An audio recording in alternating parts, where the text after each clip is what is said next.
Hello, everyone. This is Shauna coming to you once again from Norwalk Home, where we have been in isolation mode for 56 days today.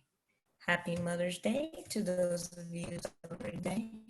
And for those of you who don't have your moms with you for whatever reason, um, just know that I'm thinking about you today and hope that you'll find something comforting and supportive from those around you today.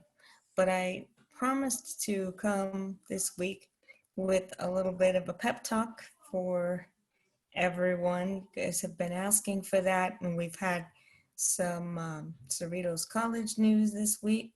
So I wanted to come and give you a pep talk. First of all, I haven't done this in a while, but shout out to all the healthcare workers out there.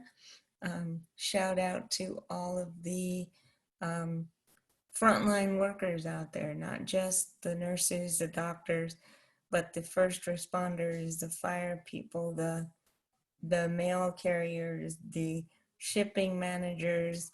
Thank you, Amazon. Thank you, thank you, Instacart. Thank you, delivery services that keep us going with where we are right now. If you know anyone who's involved in any of that, or a gig worker perhaps who makes a side income with that, please send them a little love today. They need it. They're putting themselves at risk to help us. So thank you so much. Today I was thinking about the stark new numbers that are out. I'm sure it's no surprise to most of you. The worldwide virus toll has just hit 4 million around the world, and about 280,000 plus people have lost their lives, have died from the virus. And I've been talking for the last several weeks, if you've been following the other videos, about the fact that we have to focus on what we still have left and what we can do to help and to be light and be salt in this time period.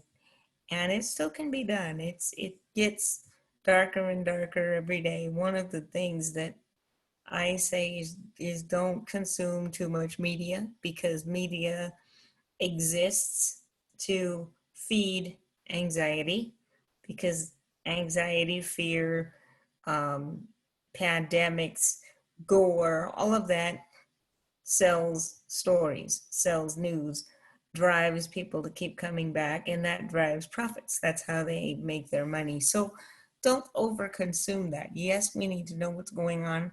Yes, we need to know what the current best practices are. And yes, this thing changes moment to moment sometimes. But I wanted to come today and sort of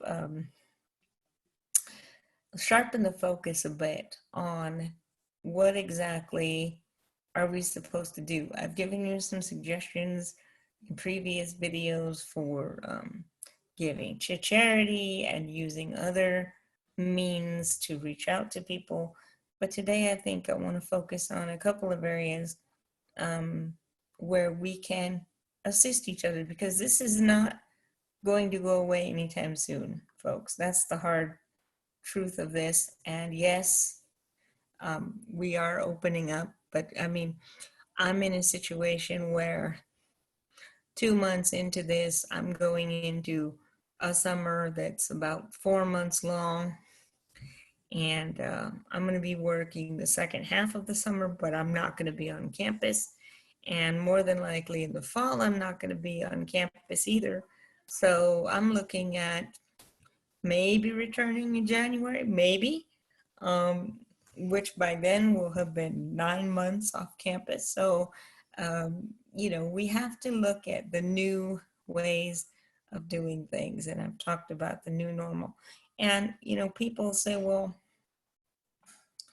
I don't have a job, or I'm not working, or I'm not working as much as I used to, and I'm having difficulty paying the bills. What can I give? What can I do? Well, one of the resources that everyone has, and everyone has the same amount of it, is time. Everyone has 168 hours a week. Now, where did I get that number? Well, there's 24 hours in a day. There's 7 days in a week. Multiply 24 by 7, you get 168. I'm not math, I memorize things like that. But we all have 168 hours a week. And we all choose to invest those 168 hours in the best way we can. So my suggestion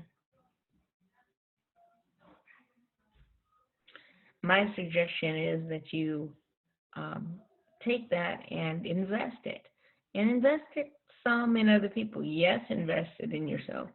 Get exercise. Put yourself on a schedule.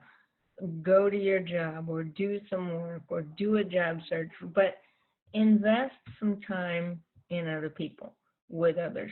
Talk to somebody on the phone. Write somebody a letter. Remember those, the kind with the piece of paper, the envelope, the stamp? Uh, yeah, invest in that. That can make a difference to somebody. Do something that is a time investment, because that time is time that you're never going to get back in a physical way, but what you do with that time will come back to you. The universe is reciprocal like that, and eventually it will come back, sometimes sooner, sometimes later, but those things come back to you. Another thing that you can um, make work for you is the information you have, the knowledge you have. Everybody has information, and you have access to information by virtue of where you are that other people don't have. Could be cultural information, could be information about the city that you live in, could be information about the job you do. And somebody needs that information, probably somebody that you know. And I've tried to give you plenty of examples on this channel, very basic examples of the kinds of information that I'm talking about. If it's redundant, if people have it already, that's fine. Be another source of it. But go out and look for information that's going to help people. Help them find out where there might be virtual openings for jobs. Help them find out where there might be food. Help them find out what the process is for reopening in your area. What stores are open? Where can they go to get delivery if they need it? Where are the best places that they can get childcare? Whatever it might be, whatever your interest is, whatever. So you can invest in your time and your information. And along with that information, you can invest your skills. And people say, well, I don't have the skills. You have something. You have something. It may not be a technical skill or a professional skill. I mean, you might not know how to fix toilets or um, or fix a car or change a tire or do algebra, but sometimes somebody just needs somebody to talk to keep from going crazy, or somebody needs to know where they can find a funny video so they can laugh because they got some bad news that day, or they need to be able to find um, services for their pets, their neighbor, their whoever. So use your creativity, use your skills, use those things to make this time better, not only for yourself, but for the people around you. And you'll become somebody different, because at this point in the day, we're getting to the mudslinging in earnest. People are getting desperate. But remember this, desperate people can be rude people, and it's not because they're naturally rude and they're just surly and they're not good to be around. But when people get desperate, when people get frightened, they can be rude. And remember this, that what this storm that we're in with this coronavirus and the economy and and the political situation, all of that. These things are going to pass. They're going to take a long time, and they might pass like a bad stomach ache or a few other things that I can think of, but they will pass eventually. But until they do, we're all hit by the same rain.